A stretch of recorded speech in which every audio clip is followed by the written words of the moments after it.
Hello po, good morning po mga mamamayan. Magluluto po ako ngayong araw na ito ng sisig at ituturo ko po sa inyo kung paano. Una po sa lahat ay hugasan nyo muna itong tainga ng baboy. Pwede rin po kayong maglagay ng maskara ng baboy o kaya yung belly. Yan. Hugasan yung maigi to, tanggalin nyo ang mga dumi dito. Tapos pakukuluan natin to para lumambot po siya. Ayan na po mga mamamaya, isa lang muna natin to sa apoy para lumambot. Ayan na po. Ayan na po mga mamamayang, pagkatapos po nating palambutin to ay i-grill ko muna ito gamit ang aming oven. Kasi po ay hindi ako pwedeng lumabas dahil umuulan po sa labas para doon ako mag-grill. Hindi po pwede, kaya dito ko na lang po sa aming oven i-grill ito. Ayan po. Ilagay pala natin sa 350 degrees ang ating mga oven. Ayan na po mga mamamayan, dahil pumula na po ito, pwede na nating hiwain ng maliliit. Ito na po ang ating ingredients sa ating sisig: butter, sili, luya, bawang, sibuyas, pamintang durog, lemon juice, ground black pepper, mayonnaise, asin, pork,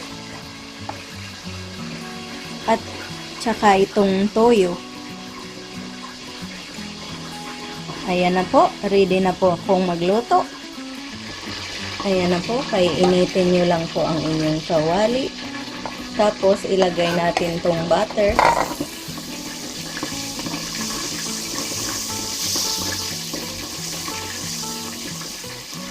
Ngayon pong natunaw na ang ating butter, pwede ko nang ilagay ang ating bawang.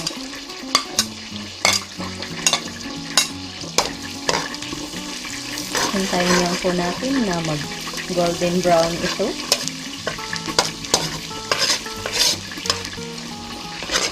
Ngayon pong nag-brown na ang ating bawang, pwede na nating isunod ang ating sibuyas na pula. Pwede rin po kahit yung sibuyas na yellow at puti ang gagamitin ninyo. Ngayon po ay pwede na nating isunod ang ating pork. Yan na po.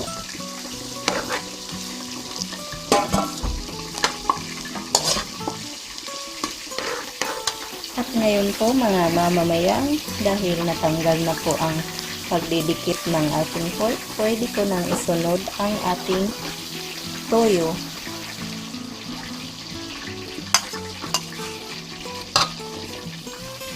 Ngayon po ay ilalagay ko na ang aking paminta.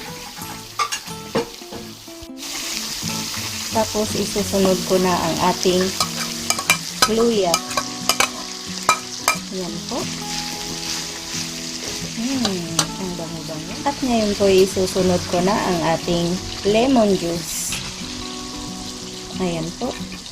Kayo na pong bahala kung karami ang gusto niyo. Ngayon po ay pwede ko nang isunod ang ating sili. Tapos naglagay na rin po ako ng asin at saka ground black pepper dito sa aking sisig mga mamamayan. Pagkatapos po ay maglalagay lang po tayo ng konting mayonnaise. Ayan na po. Tapos hahaluin lang natin to.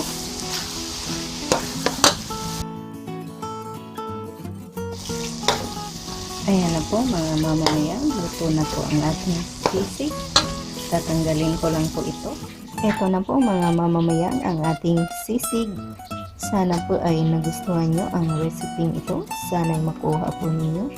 At sana mag-subscribe po kayo Ito po ang inyong Ate Mayang na nagsasabing mabuhay!